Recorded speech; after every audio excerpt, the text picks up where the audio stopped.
Shalom et bienvenue dans Good Light, votre podcast pour croître en Christ. Je suis le docteur Souvien Joseph Nebios, serviteur de Jésus-Christ et docteur de ministère, travaillant dans le corps de Christ et responsable visionnaire des églises de la Nouvelle Alliance et du ministère de la Nouvelle Alliance. Nous commençons avec vous une série importante d'enseignements. Restez branchés, nous l'avons intitulé « Vivre l'Évangile ». Il ne s'agit pas de vivre autre chose, mais de l'Évangile. Il ne s'agit pas de regarder l'Évangile, pas de copier l'Évangile, pas d'écouter seulement, mais de vivre l'Évangile. Quelque chose changera en vous. Je vous prie de rester branchés, étape par étape, épisode par épisode, jusqu'au bout de cet épisode, et que vous terminerez tous les épisodes, quelque chose de concret commencera à se passer en vous. Et je vous donne déjà rendez-vous tout de suite.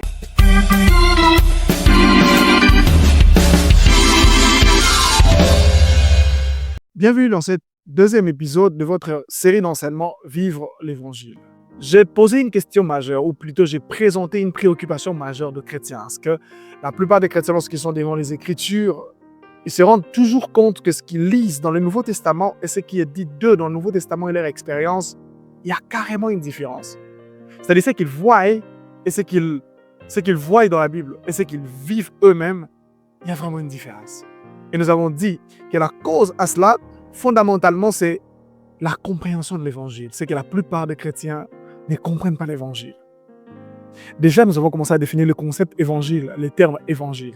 Et je dis que l'Évangile, littéralement, comme nous le savons, signifie bonne nouvelle.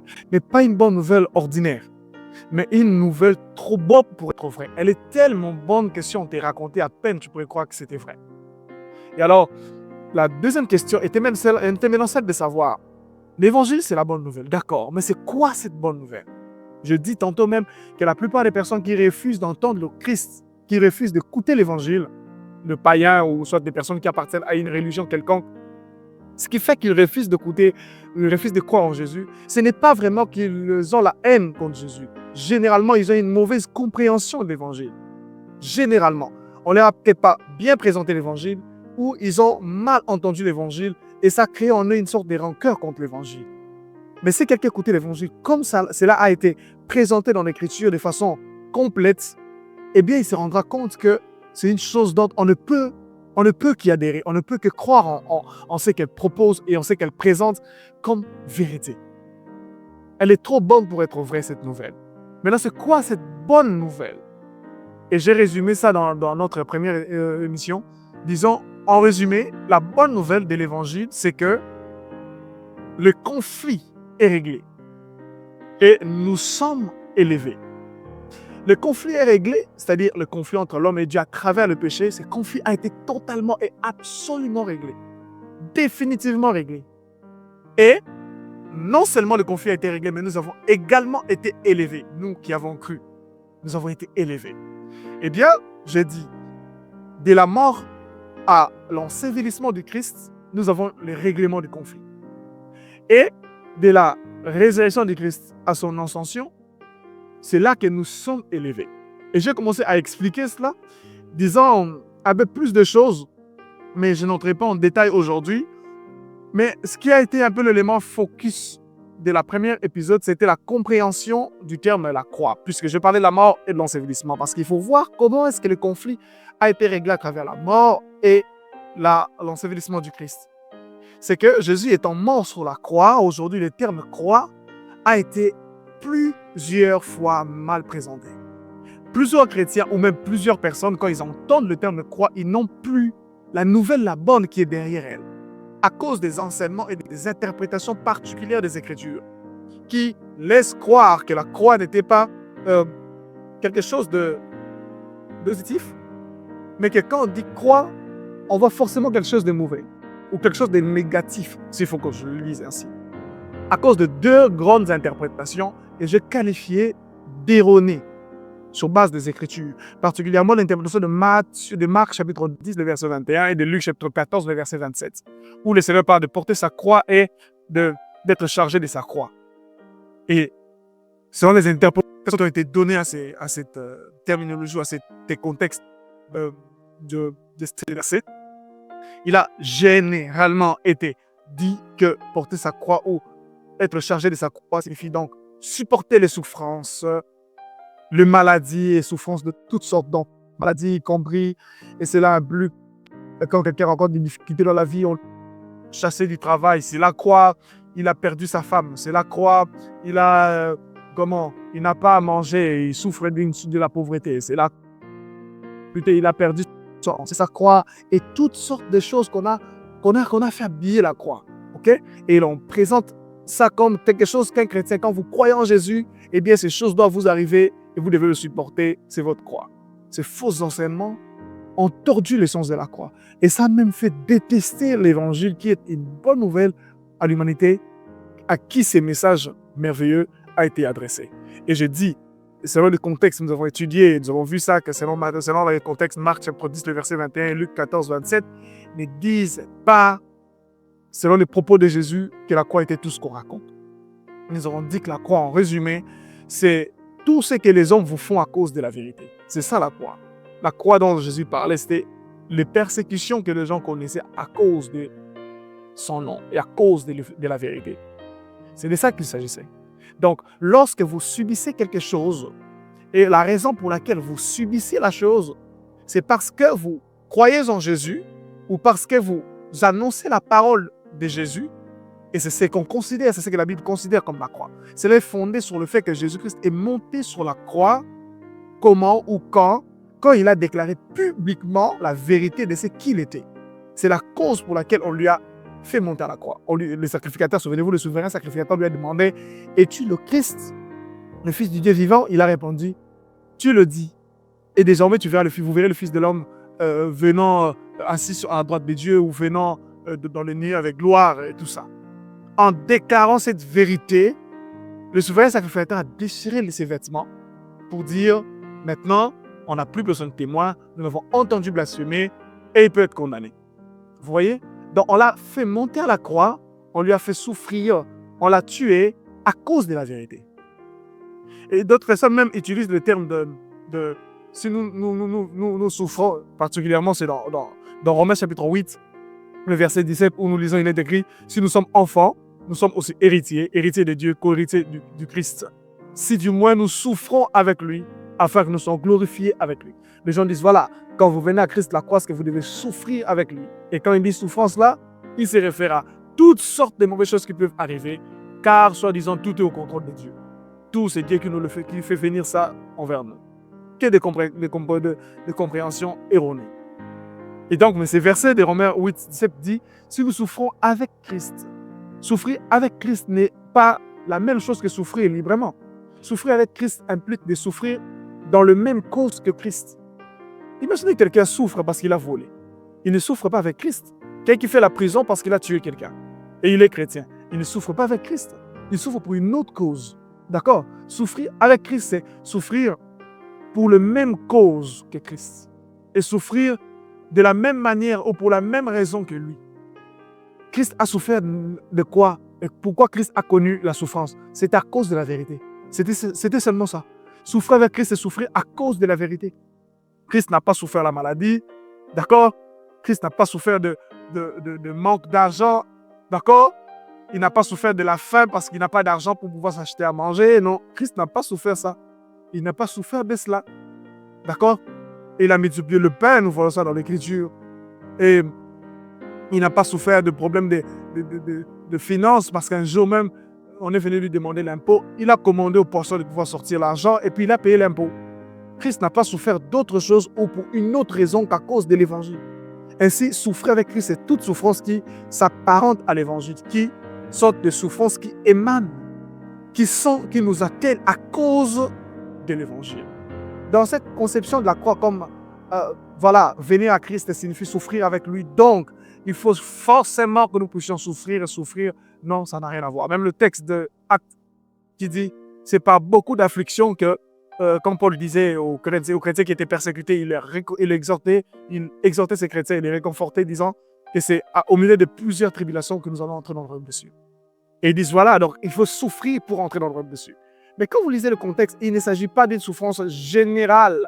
Il ne s'agit que de cette souffrance qui est à cause de la vérité. C'est ce qu'on appelle dans l'Écriture persécution.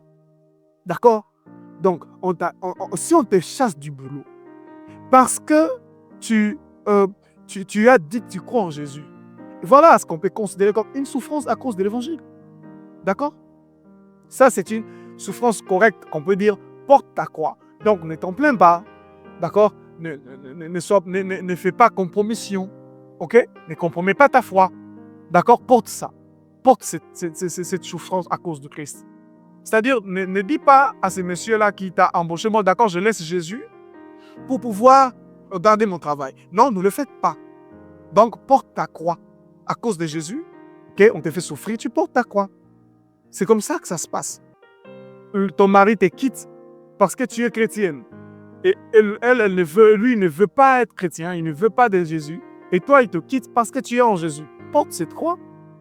Tu vois, il s'agit de porter la croix dans un sens positif. Donc, une souffrance qui vous vient ou une persécution, donc, qui vous vient à cause de l'évangile.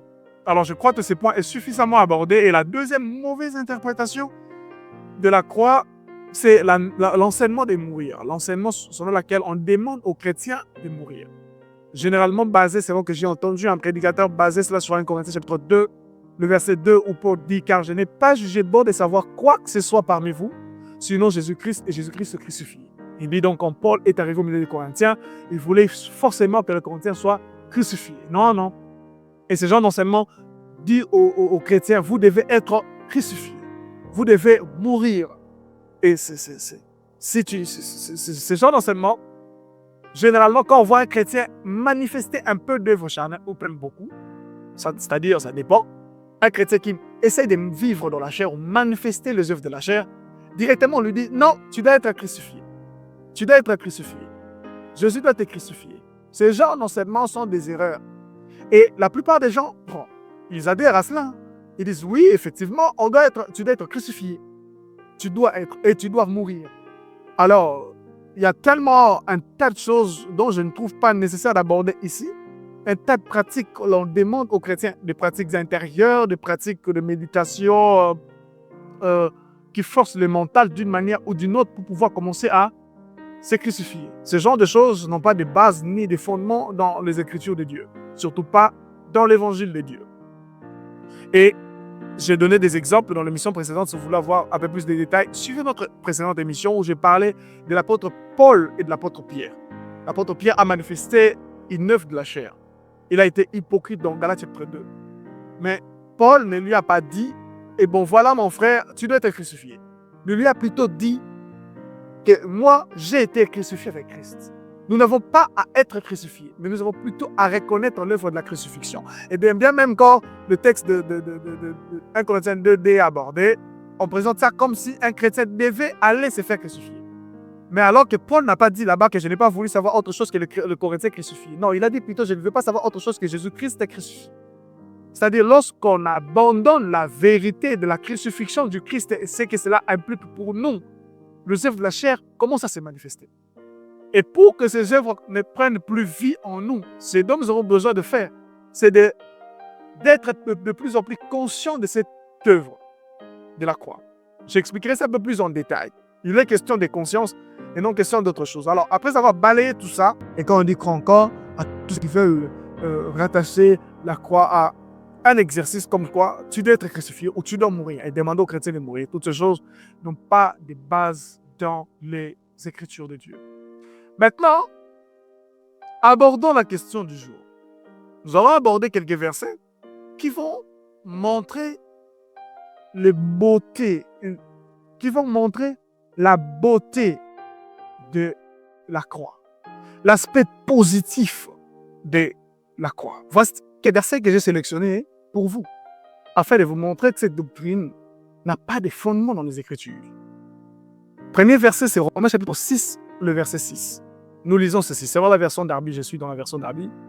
Sachant ceci, que votre vieil homme a été crucifié avec lui, afin que le corps du péché soit annulé, pour que nous ne servions plus le péché. La Bible dit ici que notre vieil homme a été crucifié avec le Christ.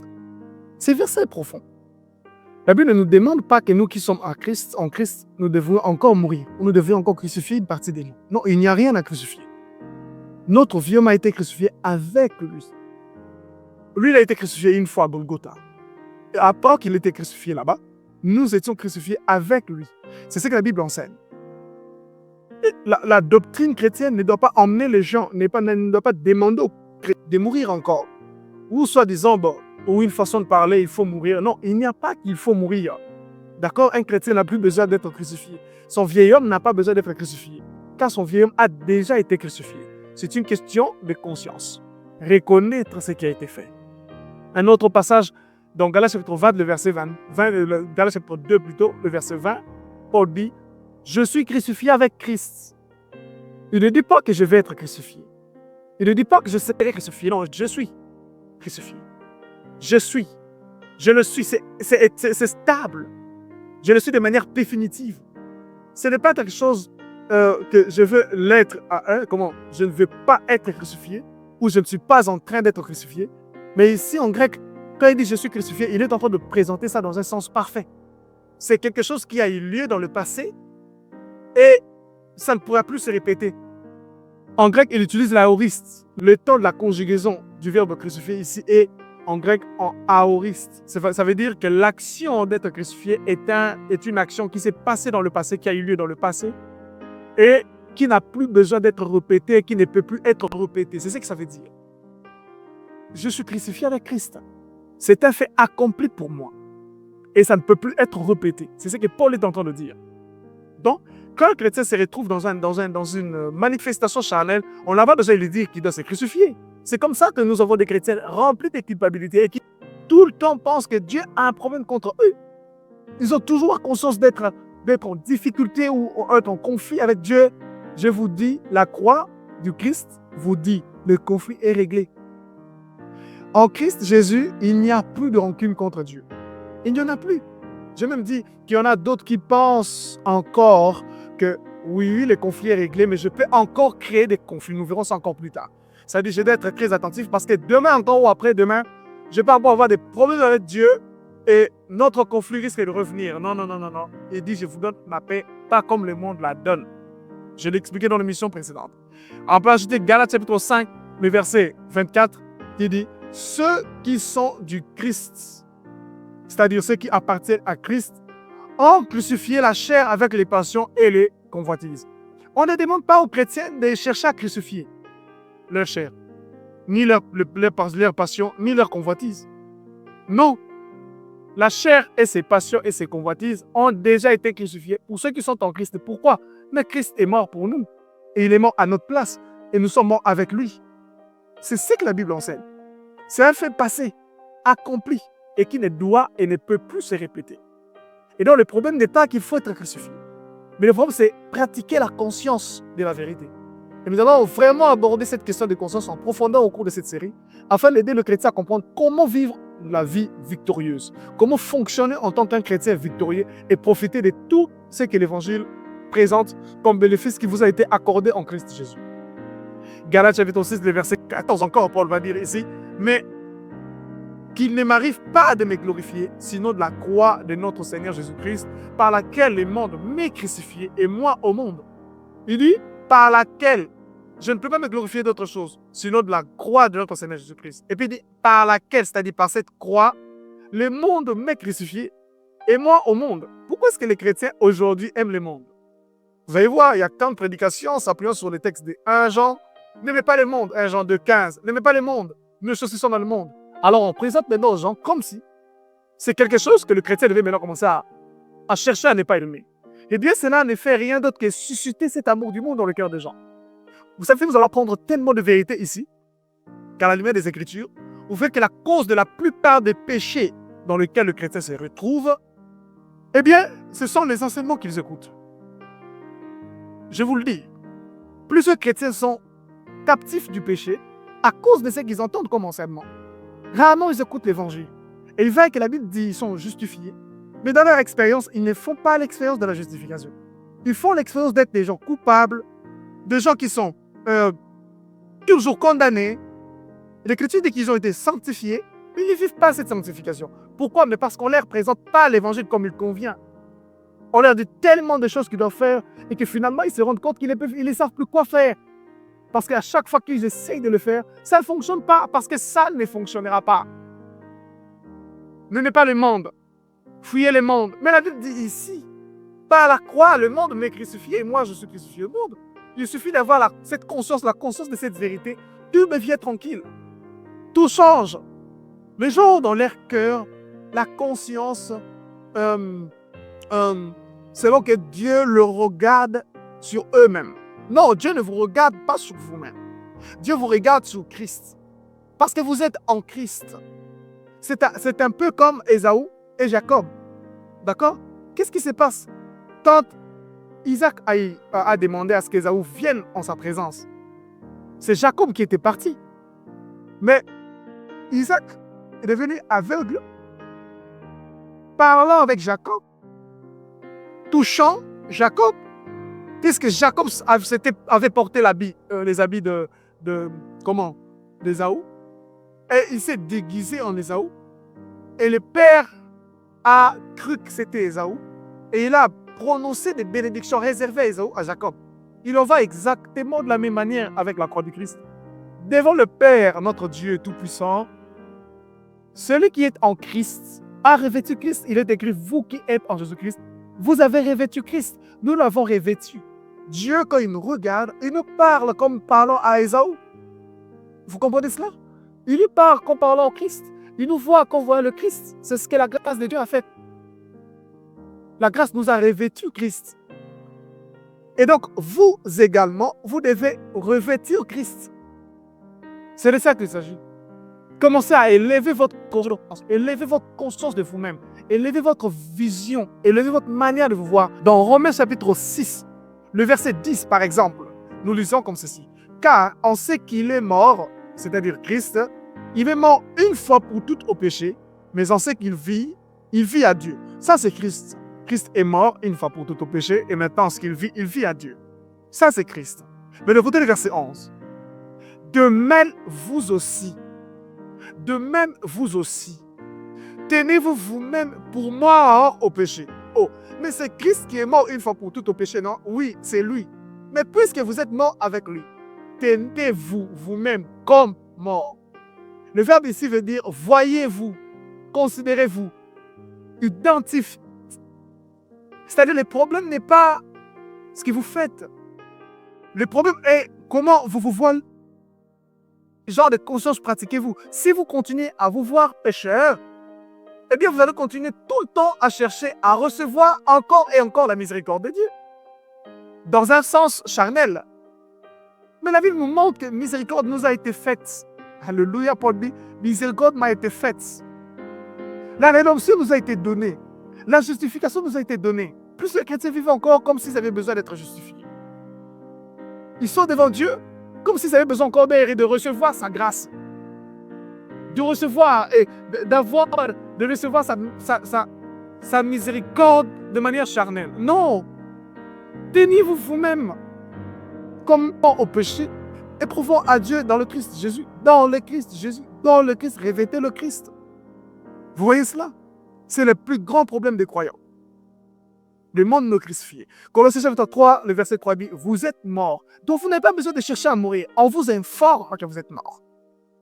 C'est une question à informer. C'est une question d'information.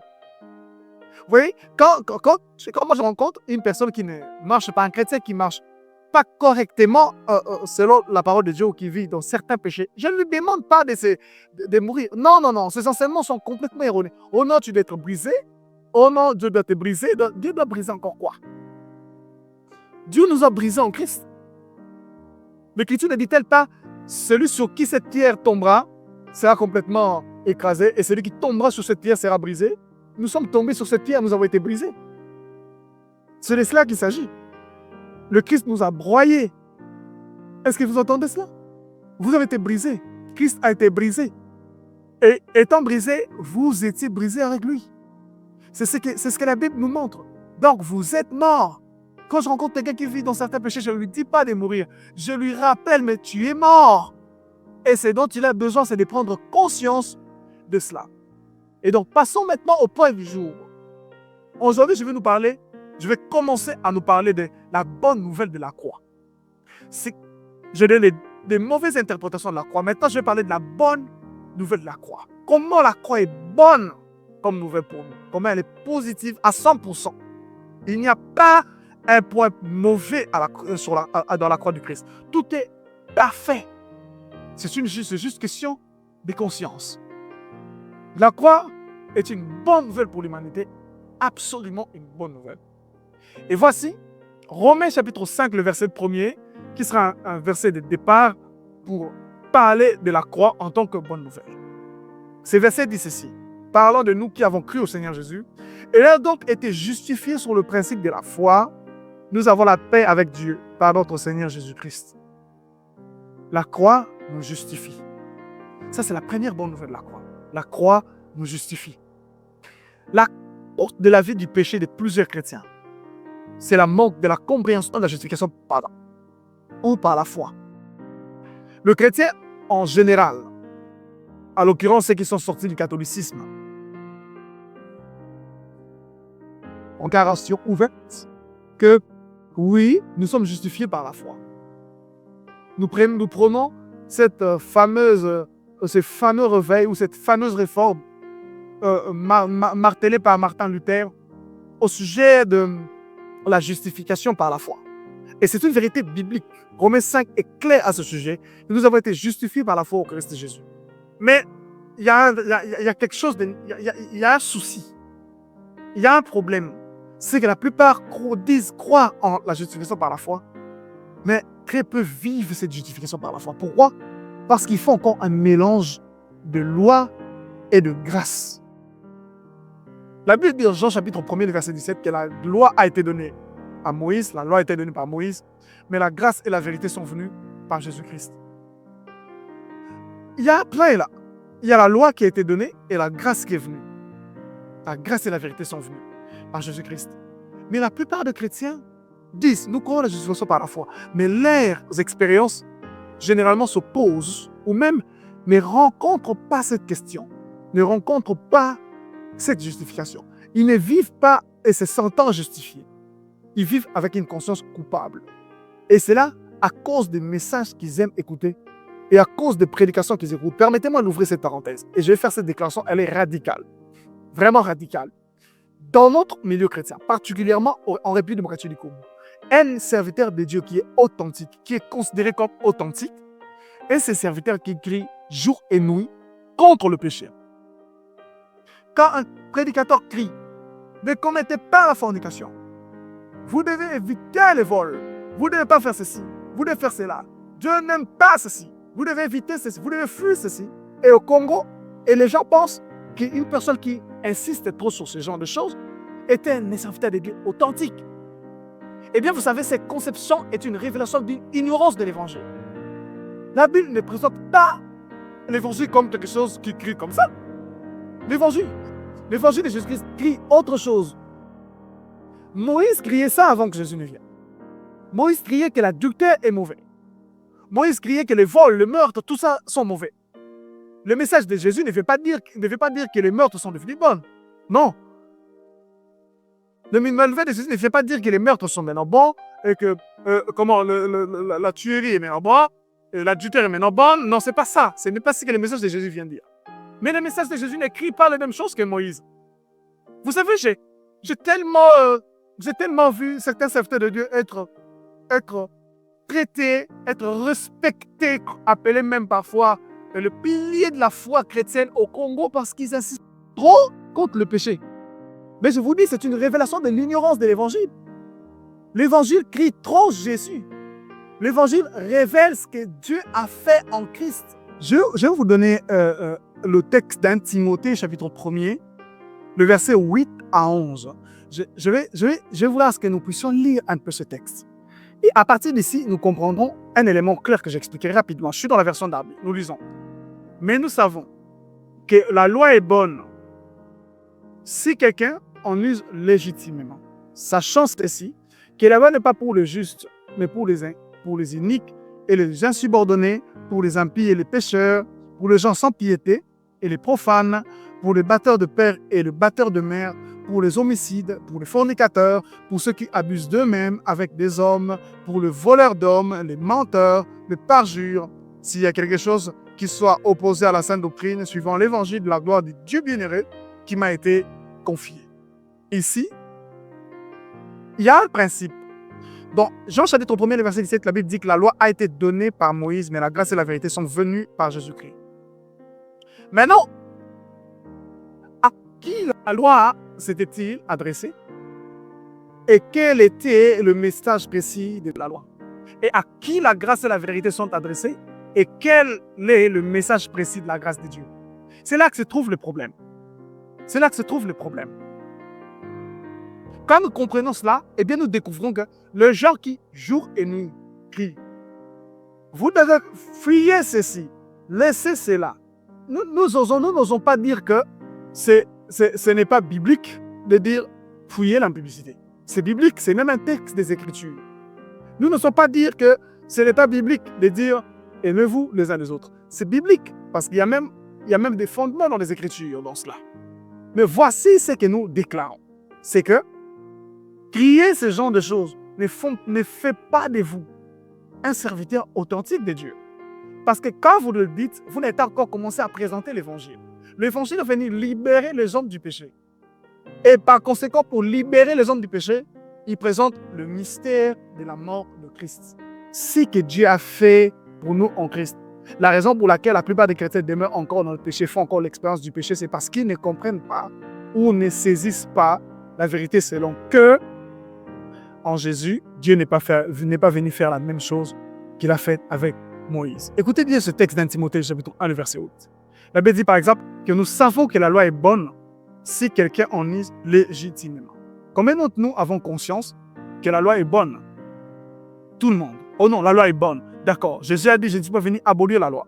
Je suis venu l'accomplir. Ok, d'accord. Il n'est pas venu abolir. Pourquoi? Parce que la loi est bonne. Dans 1 Corinthiens, dans Romains chapitre 7, Paul a encore dit ça, que la loi est sainte. D'accord. Ok, c'est bon.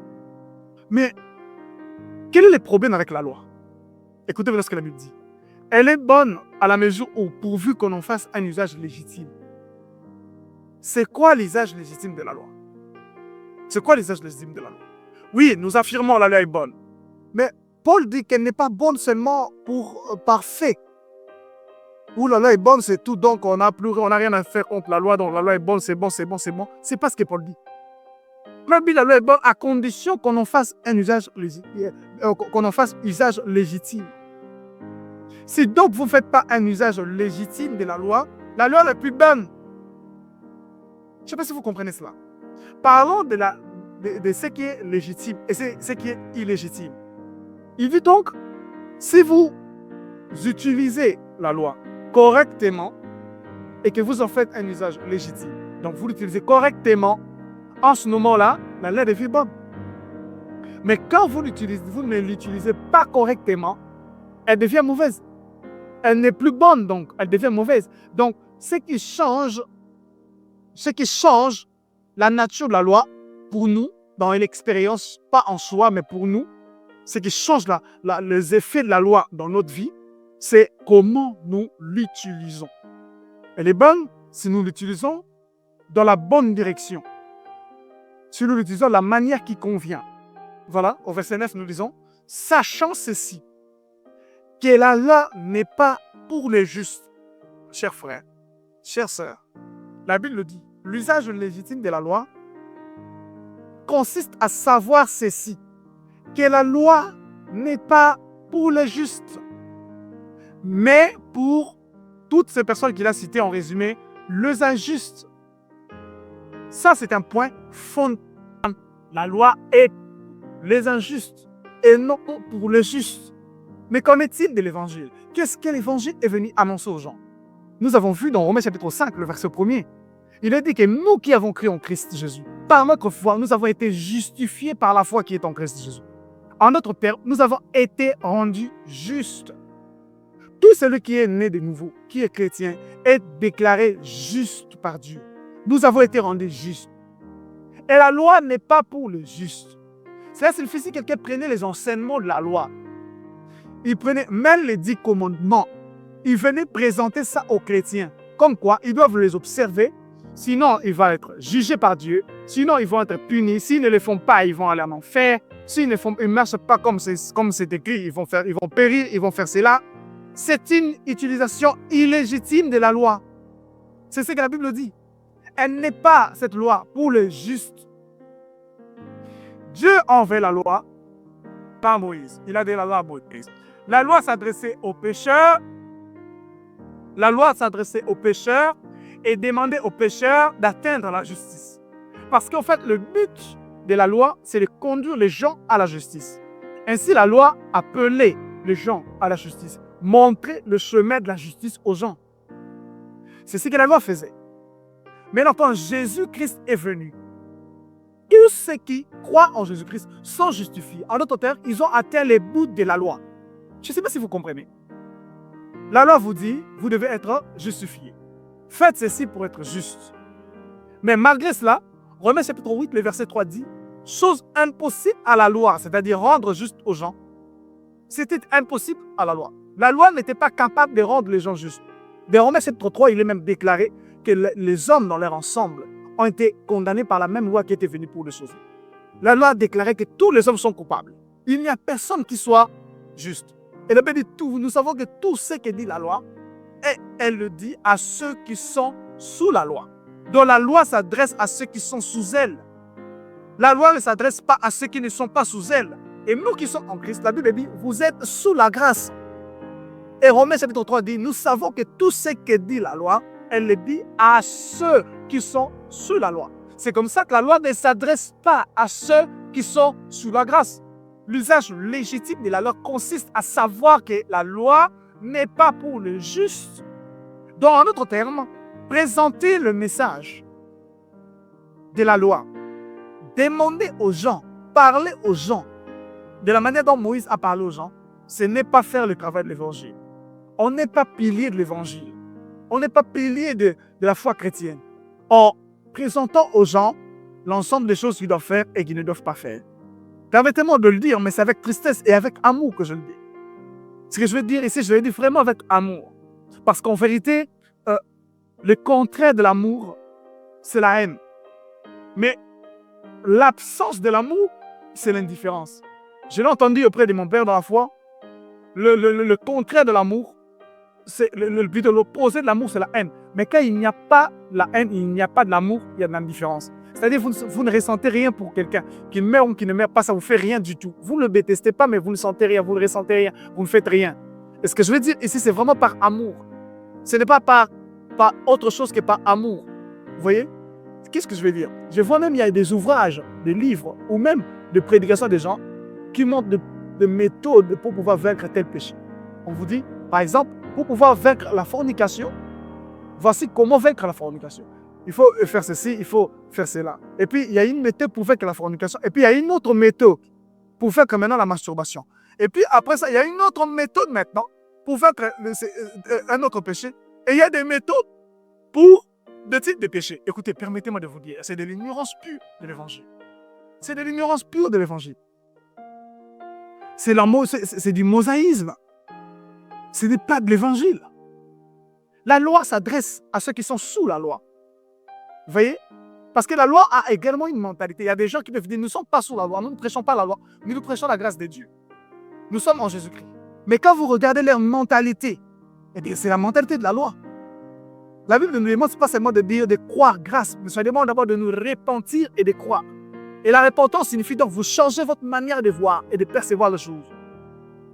Une personne qui vient à Christ n'a pas seulement besoin de rester avec Jésus, mais il a également besoin de la repentance. C'est-à-dire sa mentalité doit complètement changer. Il doit cesser de concevoir les choses à la manière mosaïque. Même la mentalité doit changer. Nous ne quittons pas la loi juste en quittant le judaïsme des bouches, et nous avons le judaïsme dans nos pensées, comme les enfants d'Israël qui ont quitté l'Égypte physiquement, mais dans leur cœur, ils avaient toujours l'Égypte en eux. Leur manière de penser était toujours une manière égyptienne. Regardez comment ils ont pensé dans le désert. Ils pensaient comme on pense en Égypte. C'est ce qui se passe avec les gens d'aujourd'hui. Quelqu'un quitte le monde et il laisse le concept de la loi. Il dit, je crois en Jésus, mais il continue à penser à la manière de Moïse. Il continue à penser et même penser de lui, de sa relation avec Dieu, de la manière dont cette relation était entre l'homme et Dieu à l'époque de Moïse. C'est complètement déplacé. Ça n'a pas de fondement. L'Écriture dit la loi n'est pas pour le juste. Et celui qui est en Christ a été justifié. Romains chapitre 3 dit que la loi s'adresse à ceux qui sont sous la loi. Et la Bible dit que la loi ne demeurera plus sur vous, car vous n'êtes pas sous la loi, mais vous êtes sous la grâce. Donc la loi ne s'adresse pas aux chrétiens. Ceci est très clair, très clairement mentionné dans l'Écriture. La loi n'est pas pour nous qui sommes en Christ. Donc, l'usage légitime de la loi consiste à savoir fondamentalement que la loi n'est pas pour le juste. La loi n'est pas pour le juste. Donc nous, en Christ Jésus, nous ne suivons pas la loi. Et la Bible dit même encore que la loi est la force du péché.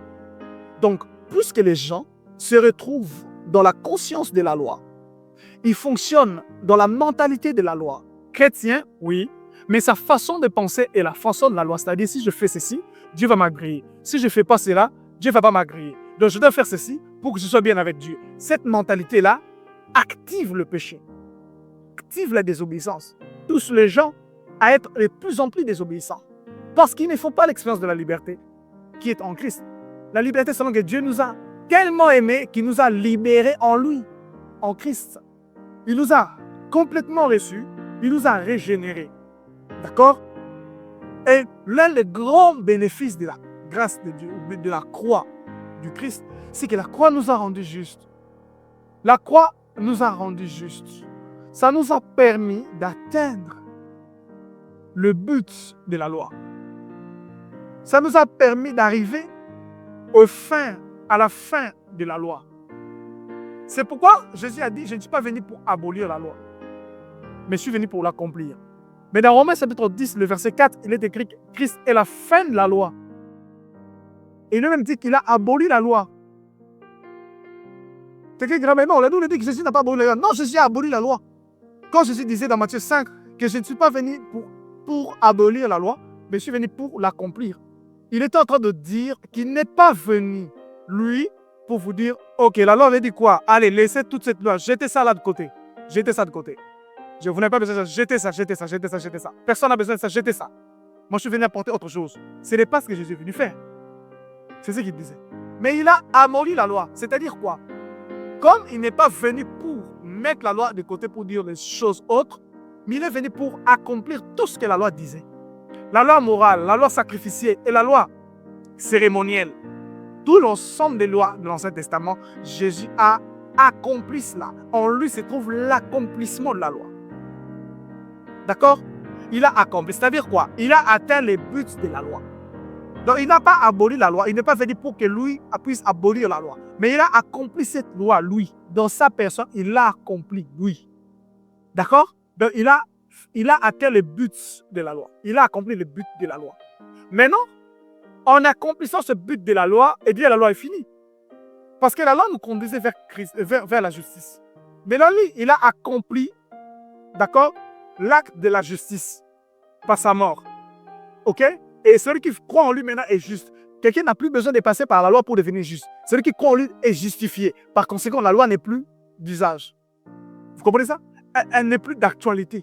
On n'a plus besoin de la présenter pour pouvoir parler de la justice qu'elle puisse procurer aux gens d'une manière ou d'une autre.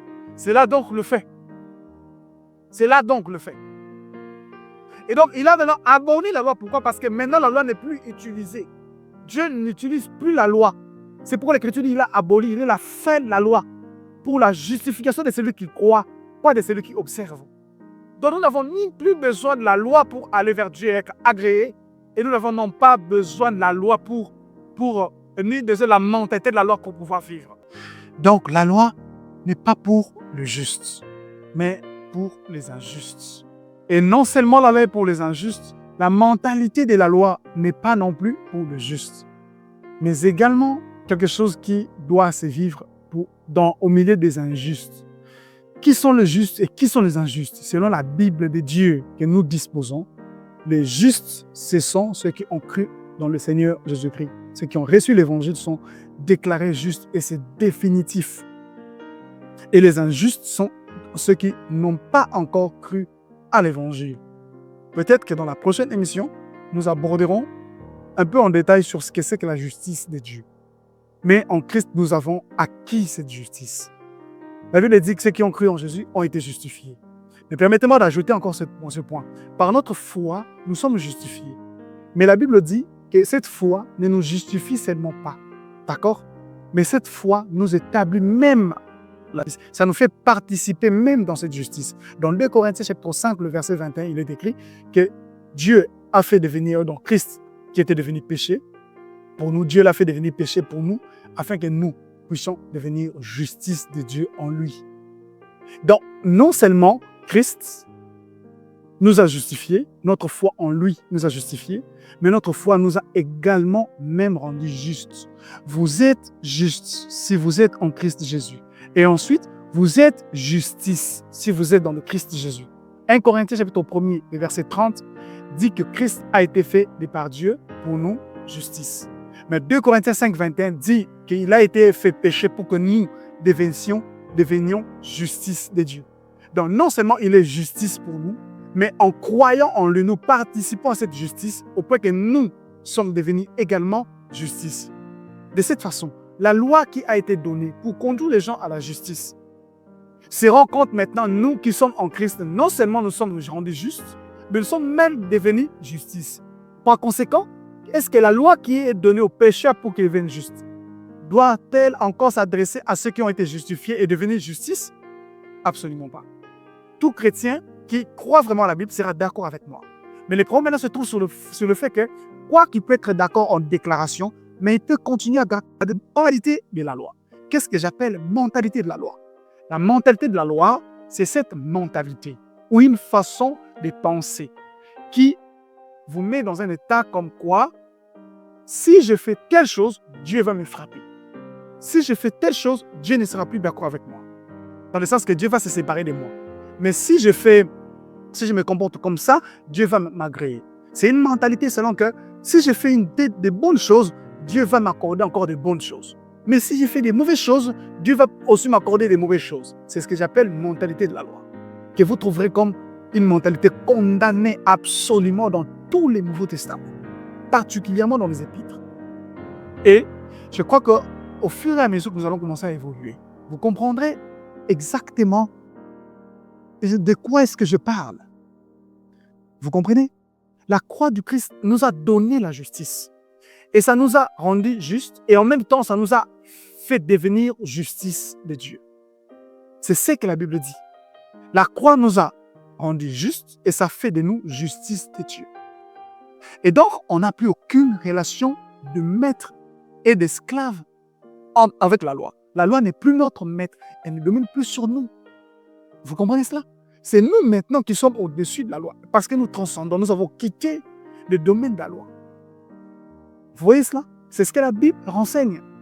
Et en plus de cela, nous devons rejeter la mentalité de la loi. Dans l'Ancien Testament, voici comment ils vivaient. Dieu dit par exemple, dans l'Ancien Testament, il dit ceci. Si tu gardes le commandement de ton Dieu, voici les bénédictions qui vont t'arriver. Tu auras ça, tu auras ça, tu auras ça. Mais si tu marches à l'encontre de la parole de Dieu, voici les malédictions qui vont t'arriver. Tu auras ça, tu auras ça, tu auras ça. Mais est-ce que vous savez que le chrétien continue à penser que ce genre de choses sont encore actifs et valables jusqu'à aujourd'hui? Que Dieu nous traitait de la même manière? Non. Lisez 2 Corinthiens chapitre 5, verset 19.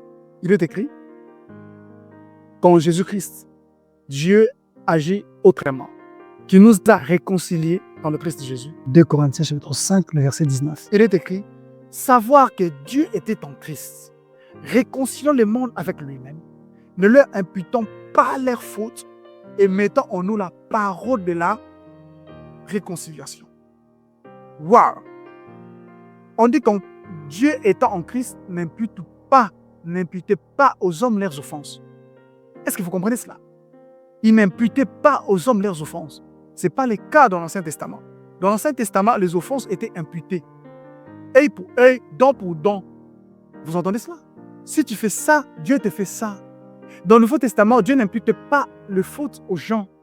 La mentalité de la loi, c'est cette mentalité selon que quand tu commets une faute ou tu tombes dans une faute quelconque, et Dieu a un bâton avec lui ou un fouet pour te chicoter parce que tu viens défauter d'un point. Ou, par ta faute, tu peux briser ta relation avec Dieu.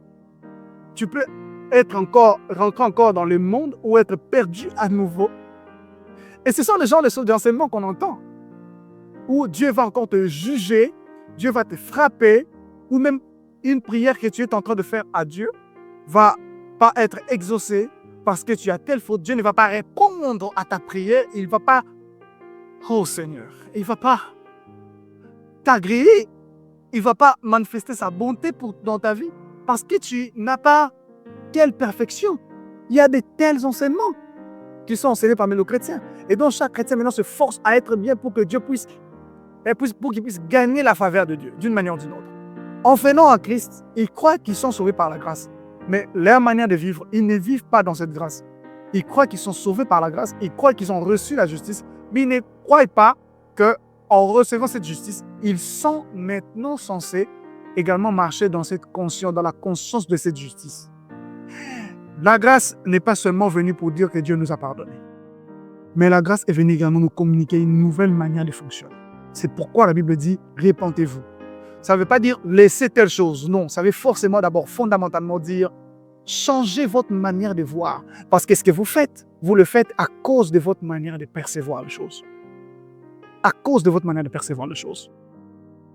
À cause de votre manière de percevoir les choses. Vous avez été rendu par Dieu en même temps justice. Ce qui veut dire vous fonctionnez avec la mentalité de la justice. Dans le prochain épisode, nous poursuivrons sur ce point. Nous allons continuer. Et, faute de temps, nous pourrons ensuite descendre, aller plus en profondeur et toucher quelque chose de puissant en rapport avec l'ensevelissement du Christ, avant que nous puissions commencer à aborder sa résurrection et son ascension. Quoique je n'aborderai pas ça de manière classique, je vais commencer à mélanger en même temps un tas de choses, mais sur chaque point, je vais commencer à insister. Dès que je touche sur la mort, je vais plus insister là-dessus, quoique je pourrais aborder aussi d'autres questions. Mais restez branchés à la prochaine épisode et vous découvrirez encore plus en profondeur pourquoi ou qu'est-ce que c'est que cette mentalité de la loi et comment cette mentalité est ancrée dans le cœur de plusieurs chrétiens et comment cette mentalité est la base et la cause même de plusieurs péchés parmi les chrétiens et même des incapacités que les chrétiens continuent à ressentir dans leur vie. Comment ils se sentent incapables de marcher comme il convient à cause des enseignements qu'ils entendent et qui leur confèrent une mentalité complètement mosaïque, rien à voir avec la mentalité de la loi, mais plutôt avec la mentalité de la grâce de Dieu, celle de la justice que nous avons acquise gratuitement par notre foi. Que Dieu vous bénisse